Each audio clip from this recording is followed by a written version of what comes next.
Hello viewers, welcome again to be members of our journey towards Mendelian genetics and the deviations thereof.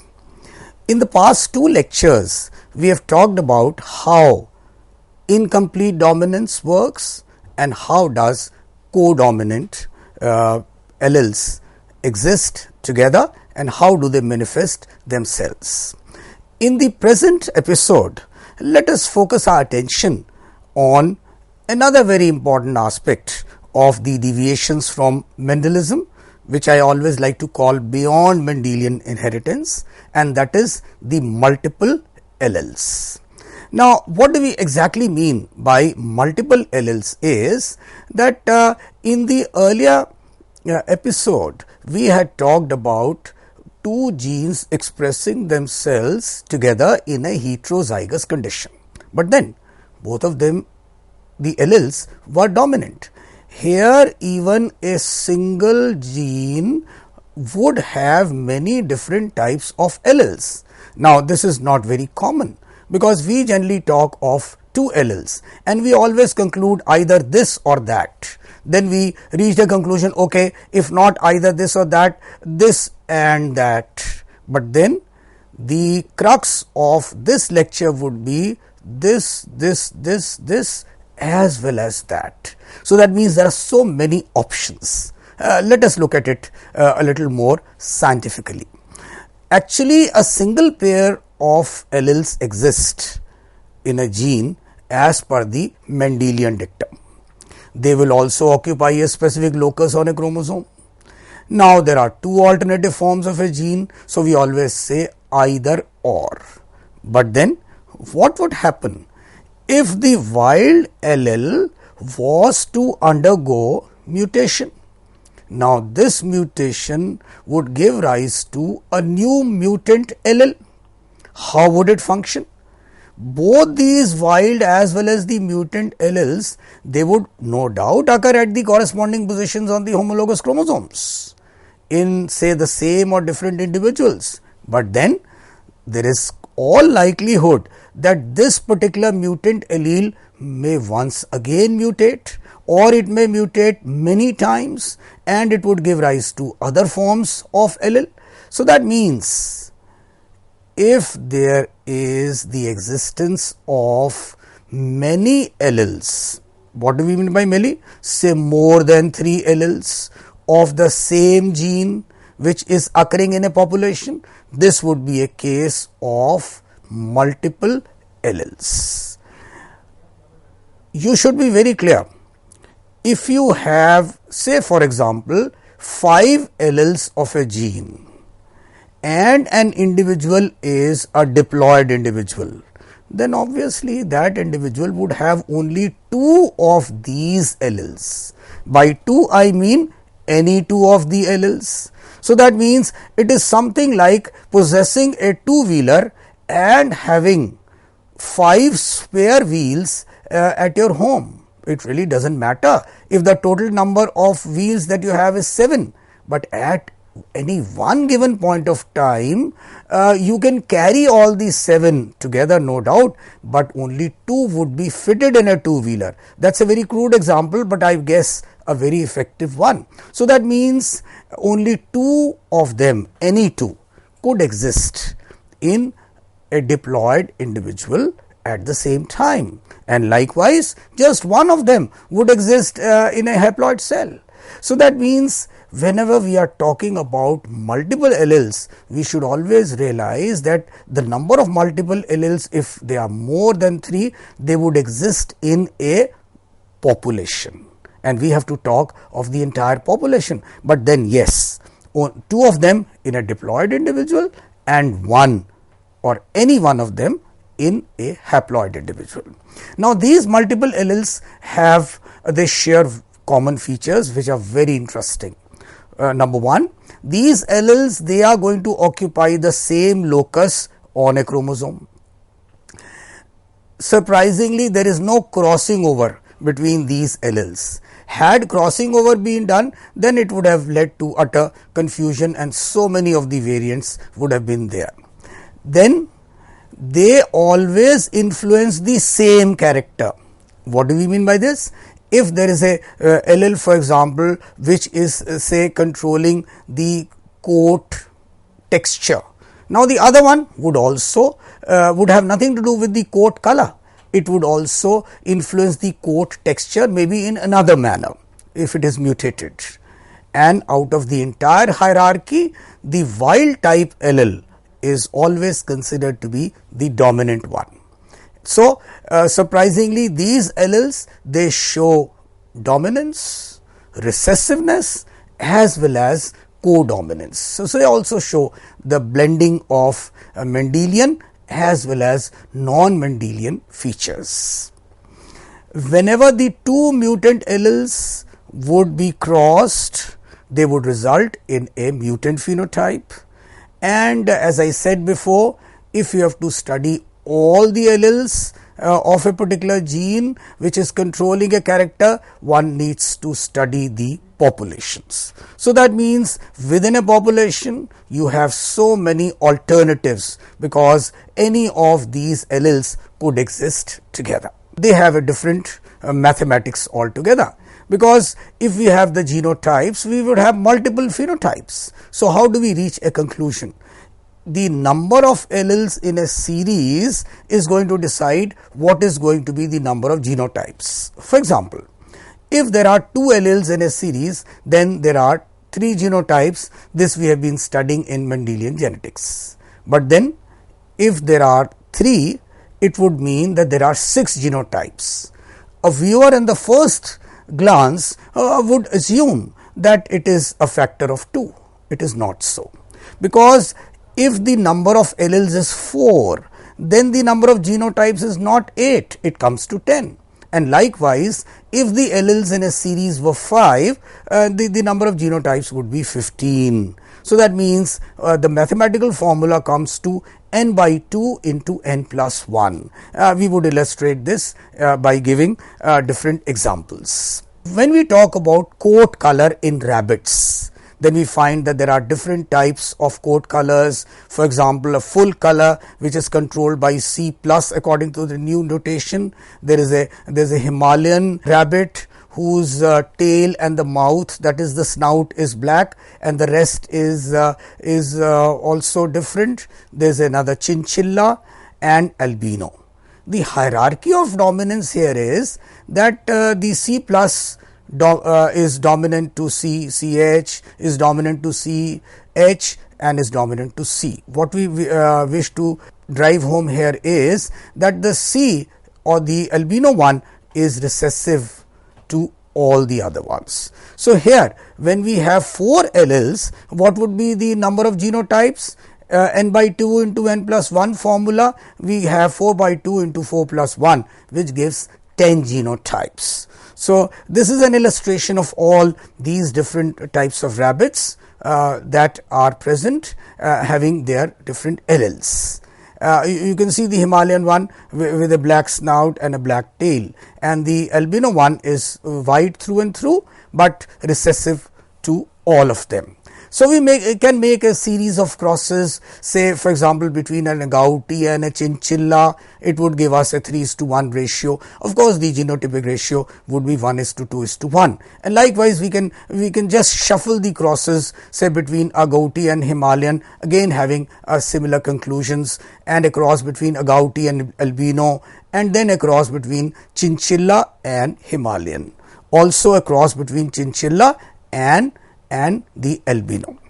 What is important here therefore is that there are several dominant alleles and recessive allele, and they can combine in different manners, and different manner of combination would create multiple phenotypes, which is beautifully illustrated by the coat color of rabbits. There is another example as far as the multiple alleles is concerned, and which is the plumage in mallard ducks.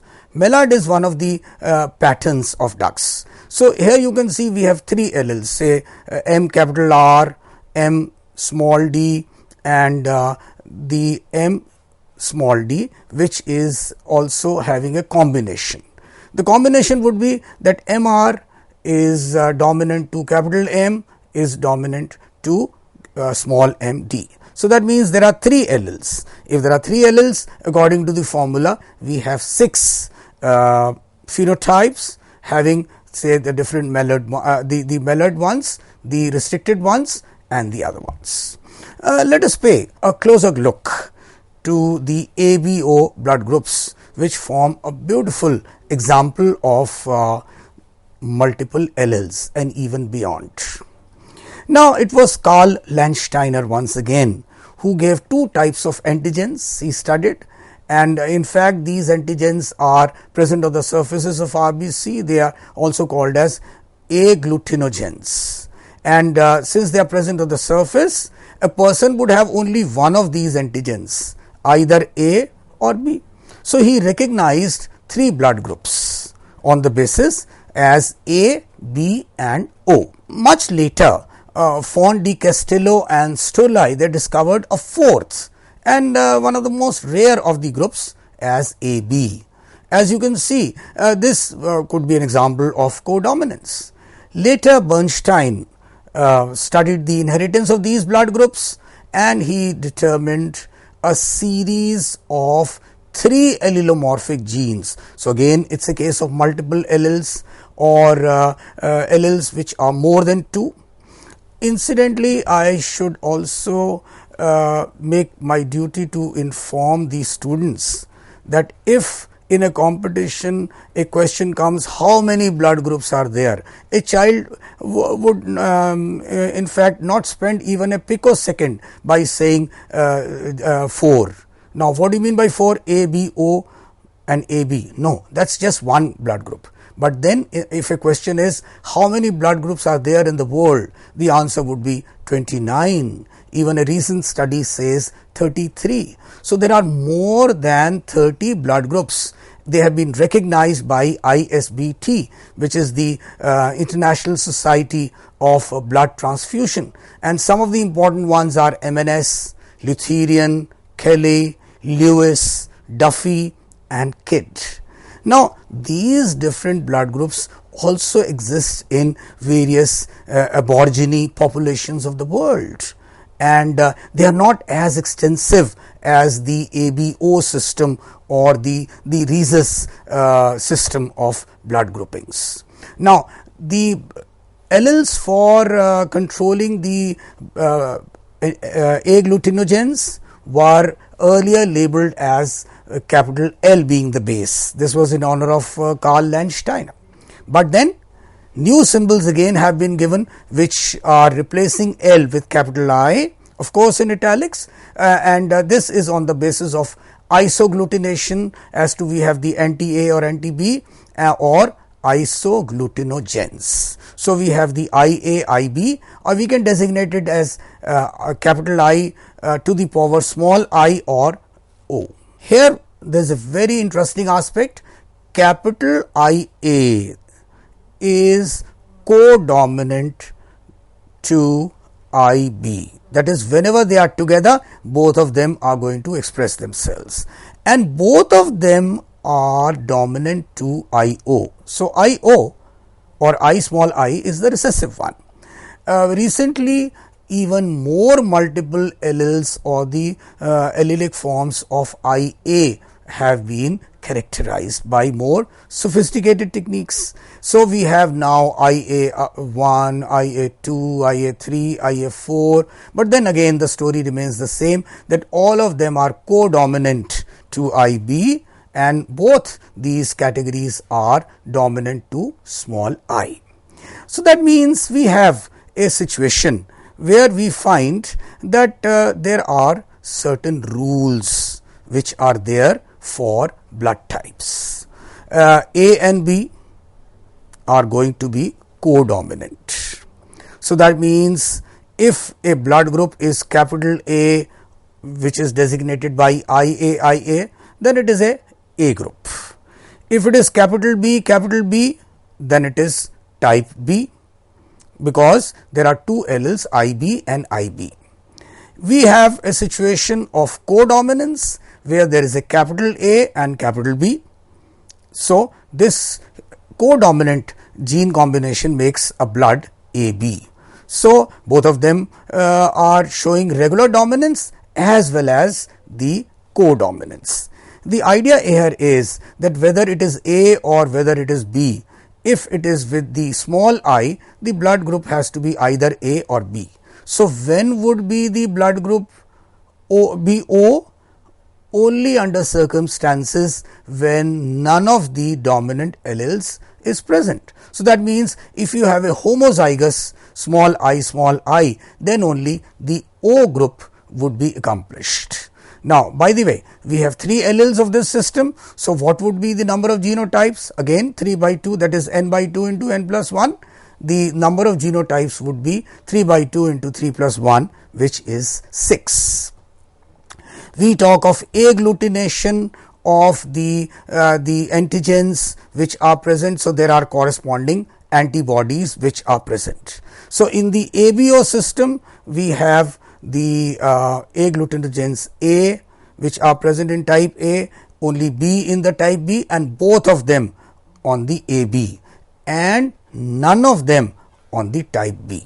This gives us, again as I said before, immunological and biochemical identity to a particular type of blood group whose transfusion procedures can be adjusted accordingly as to the O being the universal donor, but then the donor and the recipient story would have to wait a little from our side, because we have to first then talk about the rhesus factor or the Rh factor.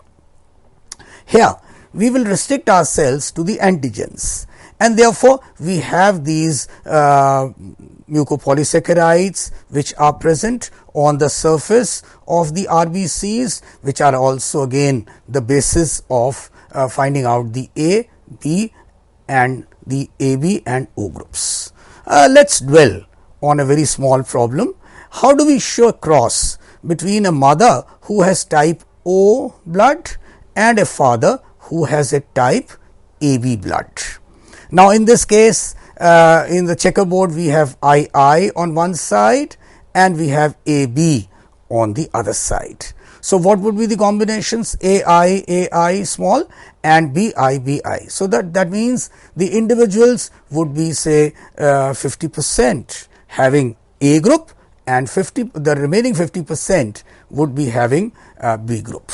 So, we would never have an AB combination because one of the parent does not have either A or B. So, that means the ratio here again is 1:1. Let us take another problem by showing the cross between a mother who is heterozygous for the type B. So, that means she is BI, and a father who is heterozygous for type A blood. Now, this is a very interesting aspect, because if one knows little about the blood groups, one can enter into so many misconceptions. If the parents are A and B group respectively, their children could be of any group.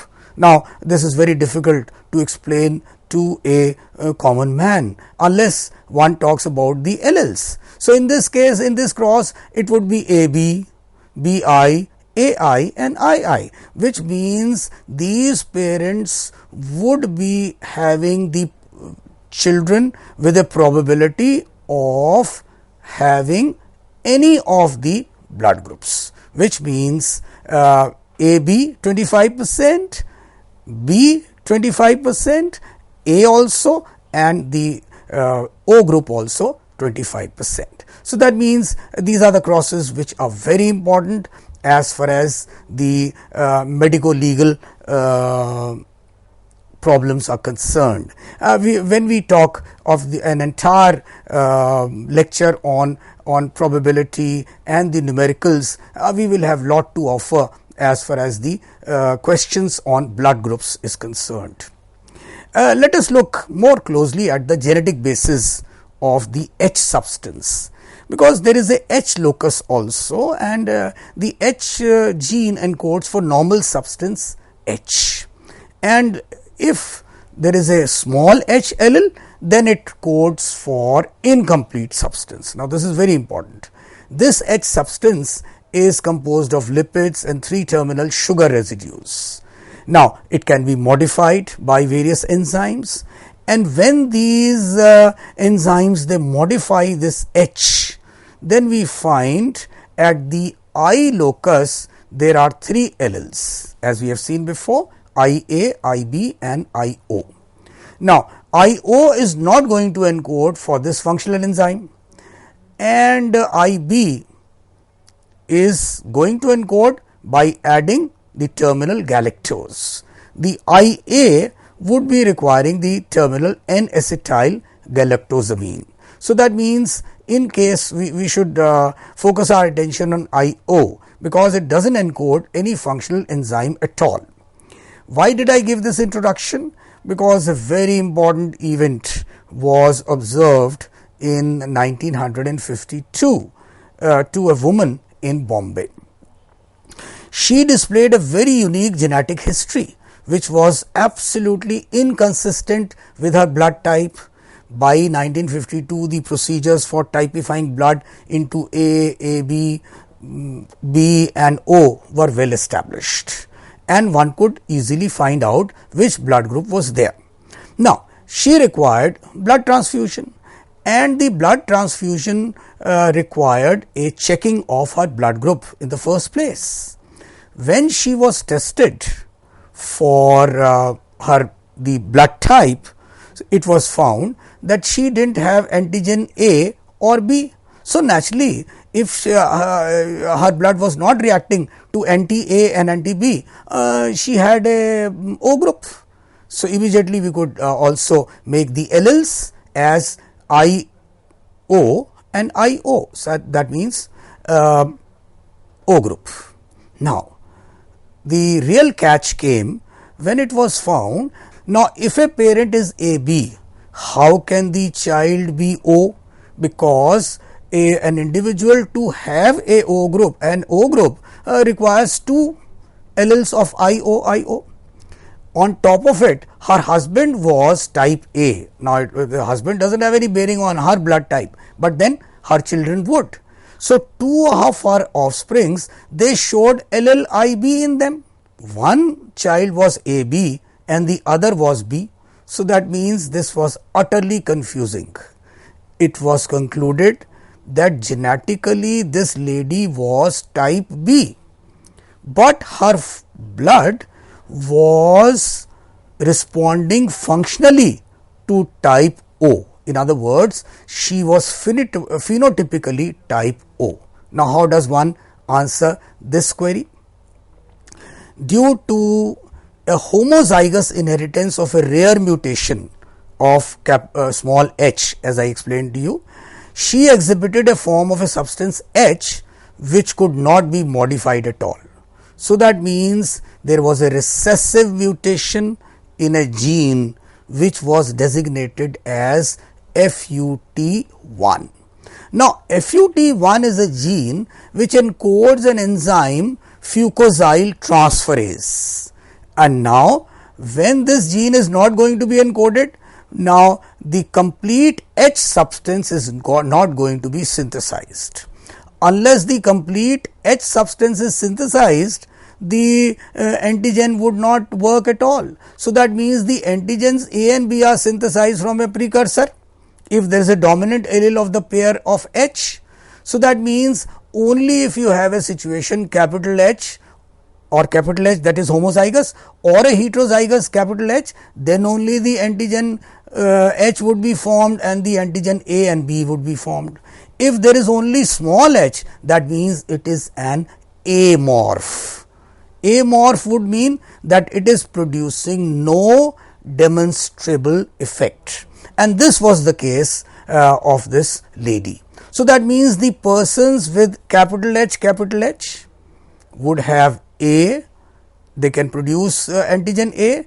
If you have the antigen B, then you would have again B and H.